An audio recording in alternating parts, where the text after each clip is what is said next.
एक कोट। अरे कोटवा काय मतलब का फालतू के चिल्लाता रे? जनता रे सुनिया कि अयोध्या में राम मंदिर के देखे सबे कोई जाता, हमनियों को बॉस के कहे के ना। अरे मन तो हमरो करता राम मंदिर के देखे के अयोध्या में। रुक बॉस आओ तरह तक कहता नहीं। बॉस बॉस का रे काहे चिल्लात रहथन हैं?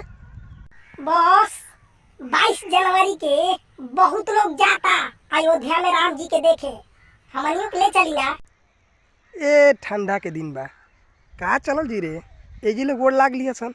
बॉस ऐसे ही नाम हमार कोटवा ना है, एक बार हमारा के देही में लगा लेना और थोड़ा सा दौड़ देना तब गर्मी मचा दे गर्मी। बॉस कोटवा ठीक बोलता, हमरो नाम इनर है, एक बार हमारा के देही में लगैनी ना तो समझ ली कि अयोध्या में राम मंदिर तक ठंडा ना लगी।